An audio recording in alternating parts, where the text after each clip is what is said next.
Let us begin a session of talking on the 12 links of dependent origination.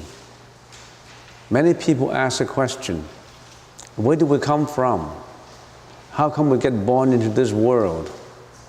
How come we become what we are today? All these questions, you can find your answers in here.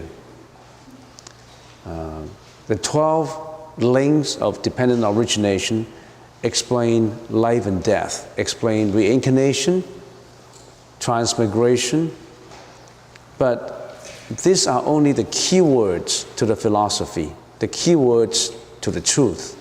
So you really have to understand in detail as to what it means.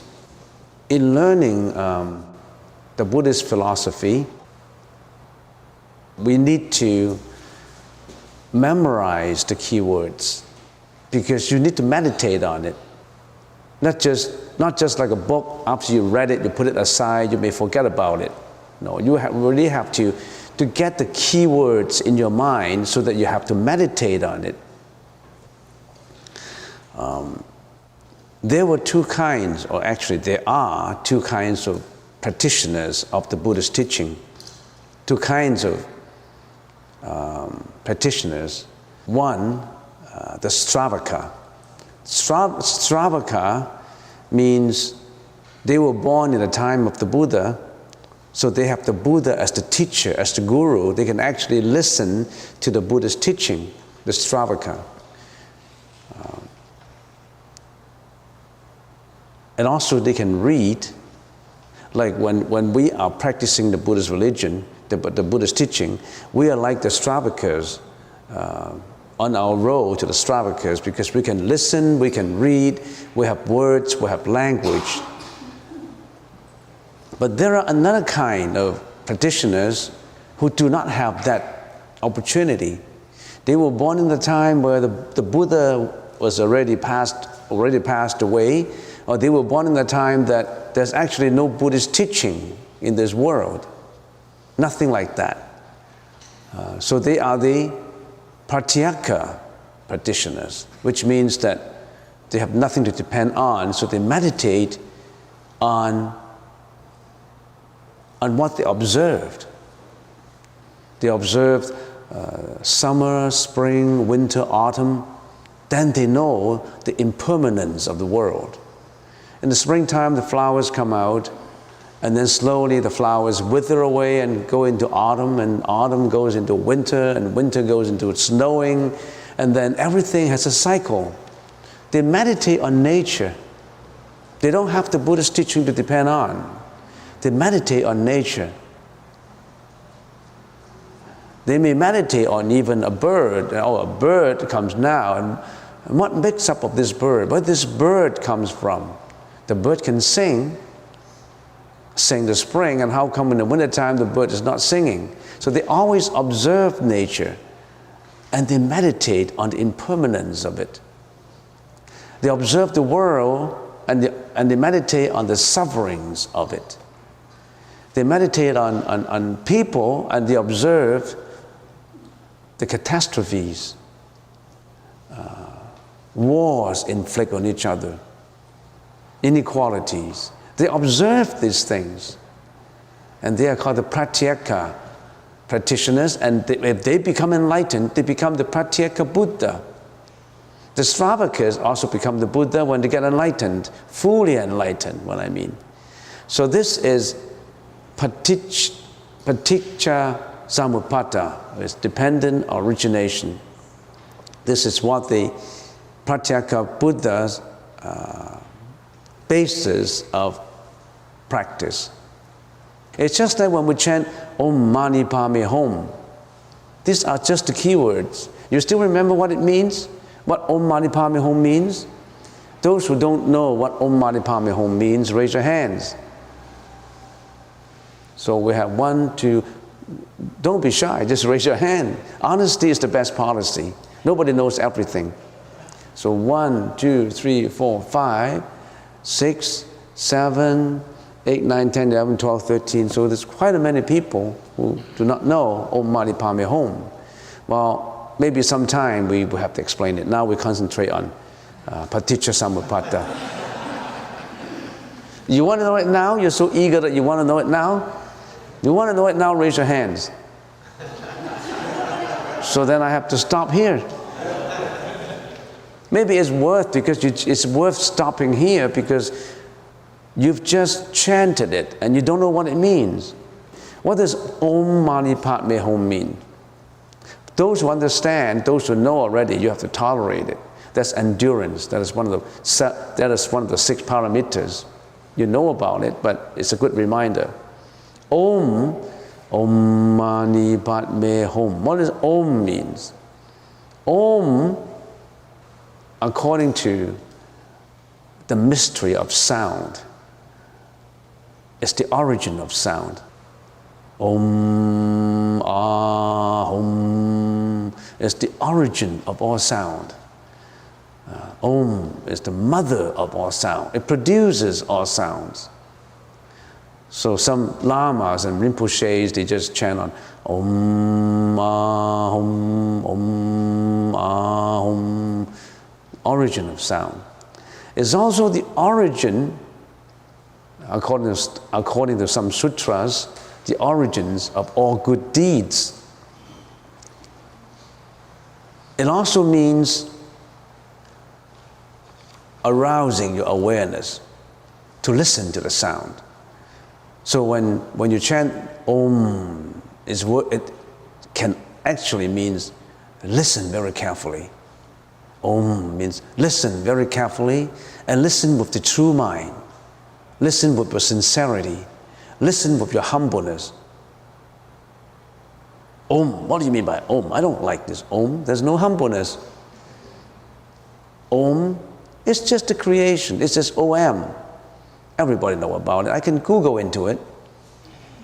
Well, that is without humbleness. So open your mind. If you fill up your cup with water, no more water can get in. Empty your cup of stubbornness. Empty your cup of self-view so that you can receive more. So Om it means something. Listen very carefully. Om means listened. Mani, M-A-N-I, Mani. Now, Om Mani Padme Hum is a Sanskrit language. And this is Pali. Pali and Sanskrit, they are very close. They're very close, almost have a lot of similarities. Om Mani, M-A-N-I, Mani. What does Mani mean? Mani means diamond, the most precious jewel. The most precious jewel that you cannot compare to anything, but how do you get that most precious description? We just use the word Mani, the most precious. And that most precious, the most precious one, or somebody call it God, the utmost, the topmost, the most precious, the most tranquility, the most happiness, the most eternity. You just use that word Mani, or the God, the hidden God, the within God. Mani, the most precious. And that most precious is not something that you're looking for. You don't need to look for it. It's nowhere to be found. You can't look for it. It's right within you. It's inside of you. But you just let it go unnoticed. You don't notice it. It's in you. It's that understanding in you. It's that misunderstanding in you. It's that ego attitude in you. It's that altruistic attitude in you. That changeability in you. That unchangeability in you. It's all there. Let's find it out more. Mani. Listen very carefully. You've got that nature in you. When that nature is confused, you are a sentient being. When that nature is all enlightened, revealed, a full revelation, you are the God. You are the Buddha. So God and Buddha is in you. Don't look for it outside. It's not the wood statue. It's just a representation. It's right in you. You've got to know it. You've got to recognize it. And you've got to recognize it with humbleness, with understanding. Clear yourself of all ignorance, then you know it. But if you all cover up with emotions, passions, greediness, hatred, disappointment, fear, depression, you lose it. So Matni, that Buddha nature in you, you have that Buddha nature. You are the God. You are also the follower. There's no such thing as a God and a follower, the God and the Son. The Son and the God is one. If there's a difference, there's a discrimination, it's not it. It's impure. When the discrimination is all fused into equality and one bright illumination, that's God. When you have that God and believer concept, it's not it. When you have that I am God, it's not it. So I don't know what to say. I don't know. So that Matni, Matni, listen very carefully. That something in you, that mystery in you. If we don't have a word, we can express it. So we use Matni. Padme, Mani Padme Hum. Padme, if you pronounce it right, is Padme. So we have Mani Padme. Padme, if you really want to understand Matni, then you have to Padme. You have to take action. You can't just sit there and say, where's my Matni? You have to take action. How do you take that action to find that Matni? You have to put on your knapsacks and take out your map and get everything ready and get onto the road of enlightenment. You can't just sit there and I got that Matni, I got that Matni. No. You've got to practice it. It's like the two wings of a bird. You have the truth, the philosophy, the theory. You need to practice to get it out. You need to practice to fly. You need the two wings to fly like a bird. A bird has one wing, it can never fly. So what is that Padme?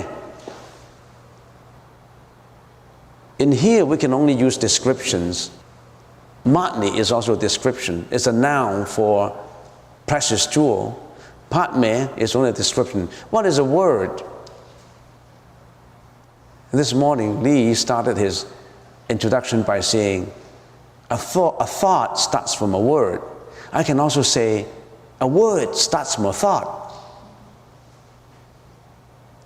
If a thought starts a word, where does that word come from? Is it the thought first or the word first? We always want to look for the beginning. What's the beginning? We always want we always think that there's a beginning. We always think that the chicken gives rise to the egg. And then we say, where does the chicken come from? The chicken or egg? Egg comes first or the chicken comes first? We're always hung up with that kind of dichotomy of contradiction. And we forgot about the practice. To resolve that contradiction, you need to practice to find out. You just don't sit there and read a book and then you find out the answer. You got to walk. So what is this Padme? this path, this practice. Padme means lotus flower. This lotus flower, we got lotus flowers. When you walk into that wooden door in the garden, we have a few pots of flowers. We don't just put there for nothing. We put there to enlighten you, and you don't realize it. You just walk by and say, oh, it's beautiful, and then you walk by. Everything has a meaning, you know. We don't do anything without meaning. It's just like I always told you, it's not a joke. Why do we have so many doors in here? 1, 2, 3, 4, 5, 6 doors.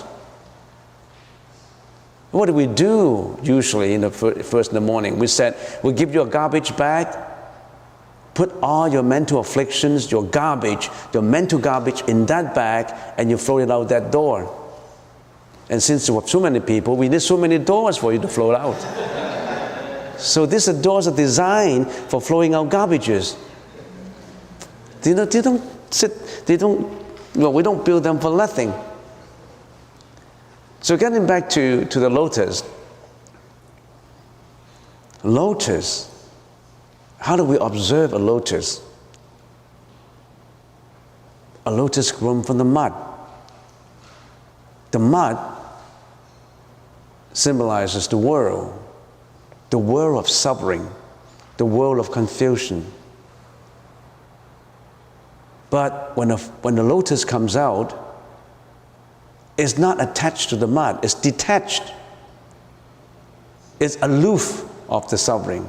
It's beyond suffering, beyond life and death, beyond confusion, beyond ignorance, beyond killing, lying, sexual misconduct, cursing, slandering, beyond all these things. It's beyond the purity of the lotus. It's the purity of the lotus. That matni, if it's in the mud, that precious jewel, if it is in the mud, is not pure. You got to make it pure. Like a lotus, you have to grow out from it, grow beyond it. Then you find that purity. How do we do that? How do we grow out of the mud and attain that purity like a lotus flower? Where do we get the impurities from? Where do we get the impurities from? The impurities is from our 6 senses attached to the 6 phenomena. So our impurities come from the eyes seeing something we like, something lovable, and we love it, and we cherish it, and we attach to it. Our ears attach to sound. We like pleasant sound, pleasant music, and we hate criticism. We don't like cursing sound. We just like praise. So the ears attach to another phenomena, the sound. So eyes to matter, eyes to all kinds of things. Nose attached to fragrance. Tongue attached to taste.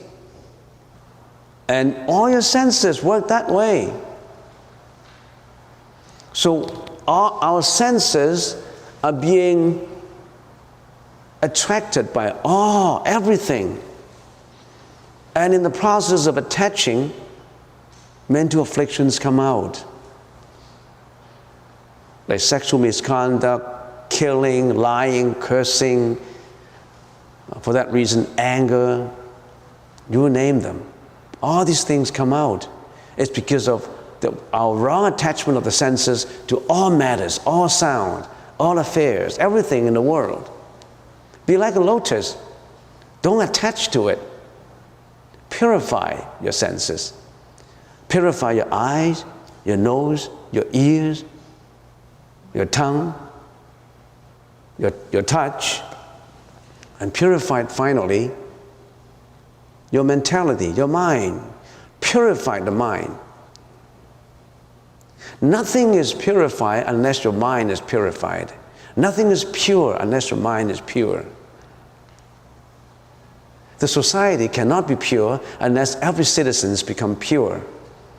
And it's very impossible in these days because everybody comes here with the karma. Why do we come to this world? Have we analyzed the world, the universe, the karmic world? The karmic worlds have three strata.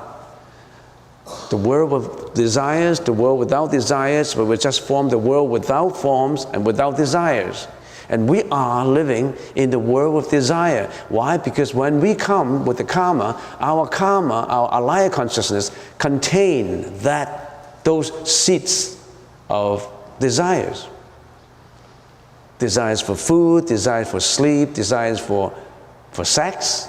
And we think that that's natural. We always think that, well, that's human nature. We need that. We need to kill animals for food. We need sexual relationship. We thought that's what we need. That's taken for granted. But actually it's not. You just contain those seeds in your consciousness. You roll into this reincarnation with the karmic energy, and you can contain those seeds. And in this life, you encounter all phenomena, and the seeds become agitated, and you carry out the volitional actions because of the seed, because of all this environment. And then you get rolled into transmigration again and again, like in a reincarnation. So the Buddha said, involvement with sex is the basis of reincarnation. But all sentient beings take that as fun, take that as something that is natural. It's not natural. In other words, we always take selfishness as natural. We always take ego. Being egoistic is very important. I am the best, I got to struggle, this is my right. Always take your ego into consideration, and you think that that's natural. Throw away that ego. We can never get out from the mud if we don't let go of that, if we don't come out of it. If we don't come out of killing, lying, sexual misconduct, greediness, hatred, violence, we always be with the mud. So if you come out of that, you become purer and purer, more pure and more pure. And gradually, you get into complete purity. Absolutely complete purity, one purity. And that's what we call God. And that's what we call Buddha. And that's what we call enlightenment. And that's what we call Anuttara Samya Sambuddhi. It does not matter how you call it. Does it matter how you call it? It's just a word. But some people attach to words. They like to call it God and nothing else. That's another attachment. You attach to God. You attach to religion. No religion. Remember that song? Imagine there's no religion. It has a meaning in it. You don't need religion. Do you need religion? You need religion, but you don't need the attachment to that word. You need it and you don't need it. How do we padme in order to get the matni? You have to put your senses under your control. You are the boss of that company that you keep. This is your company. This body is your company. And you got salesmen. These salesmen are always attaching to the outside. You need to put your salesman under control. Your front end people, your front end senses, you need to put them under control. You got to manage them. That manager also has a board of director. And that board of director, they don't show up all the time.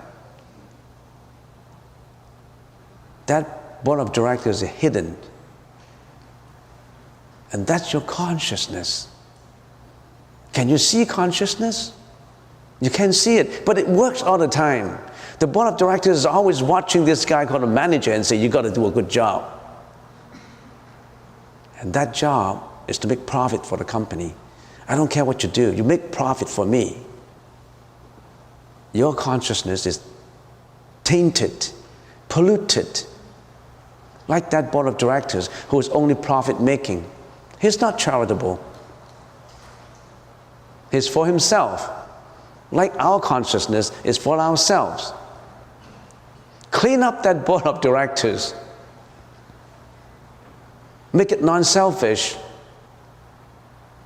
But it could be the manager's job too, if the manager is creative, to clean up the board of directors by educating the board of directors. Look, we got to be altruistic. We can't be too selfish. So you are the manager. You can change the board of directors in you. You change the consciousness in you. You're going to put all your salesmen under control. Don't let your senses go out far and wide. Put them under control. How? How do you put them under control? A lot of work has to be applied to it. During the 7 days retreat I just finished, I talked on one subject for 7 days. Just one subject. Contemplation of the body. Contemplation of the body as impure, that is to combat what? Combat sexual thought in you. This thought is very difficult to subdue, because that is in your consciousness for millions of years, reincarnating. You always carry that, and you thought that as nature in you, that you need.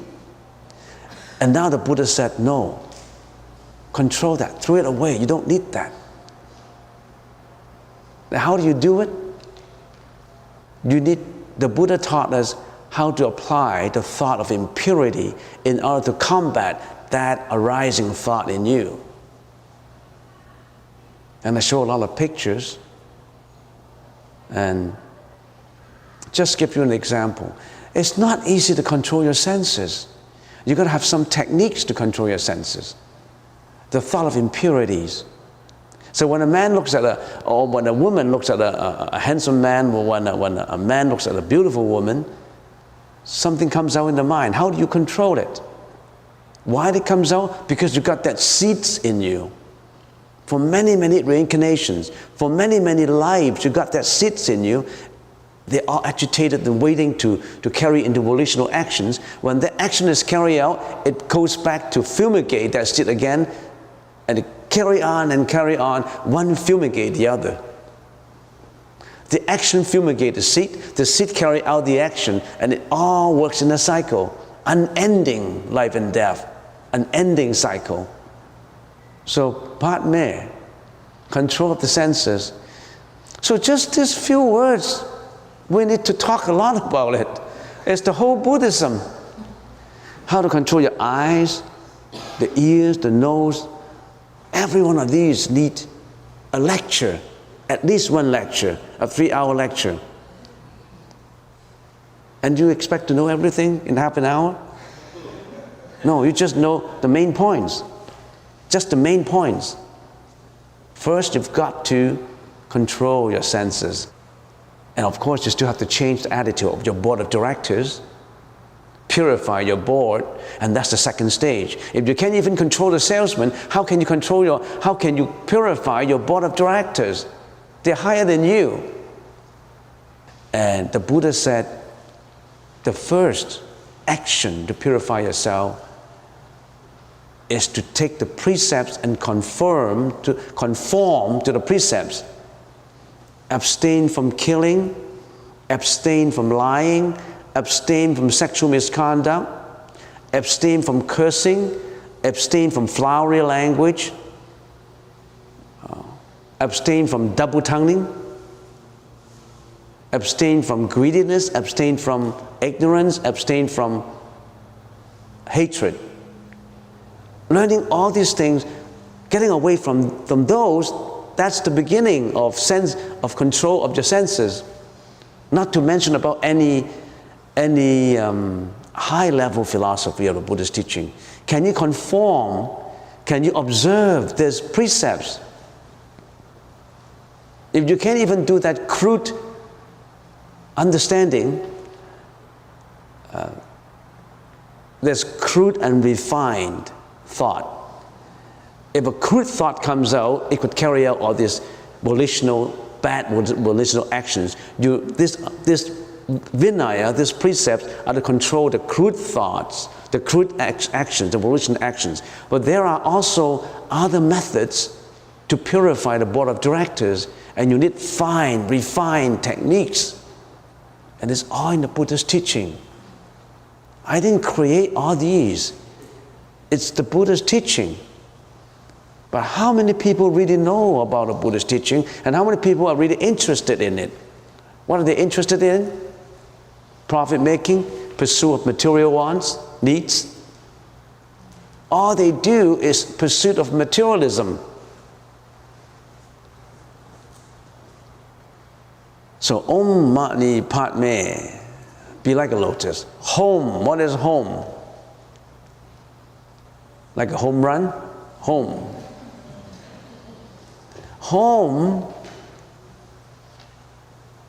Home means the planting of a Buddhi seed in your consciousness. Every time when you chant Om Mani Padme, that means, listen, I have that Buddha nature in me. I got to practice purity to get that Buddha nature. You're reminding yourself every time when you're chanting this.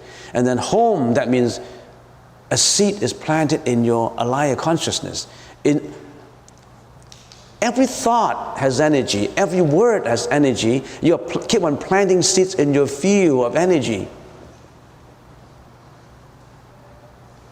It's just like when a salesman says, I want to be a good salesman. Every day is repeating, I want to be a good salesman. I want to sell so many cars per day. I want to sell so many houses per day. Repeating and repeating and repeating, he's reinforcing himself on what he has to do. So Om Mani Padme Hum, that means you're reinforcing yourself that you have to purify, you will have to control all your salesmen, you have to purify your board of directors. Home is a Buddhist seed is planted in your alaya consciousness. When a seed is planted, it won't go away. When you key into that keyboard in your computer, it won't go away. That is in there. That is in the disk drive. It won't get forgotten. It's registered in there.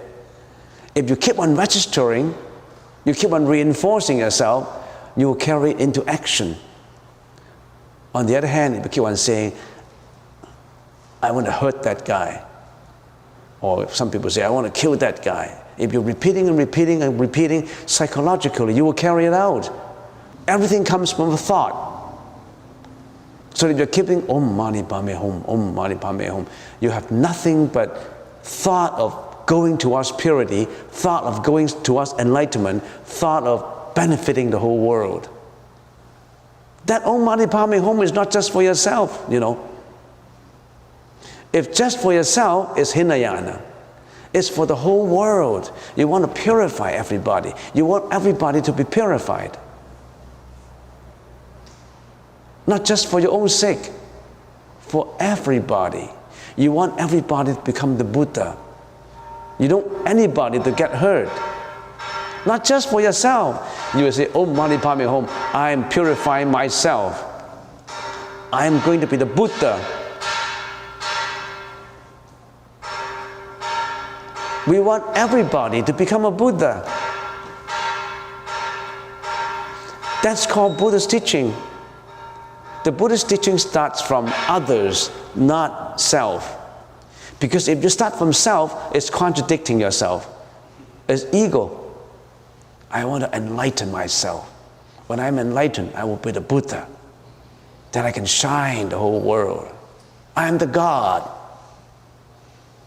Isn't that egoism? When you come to that level, there's no ego left.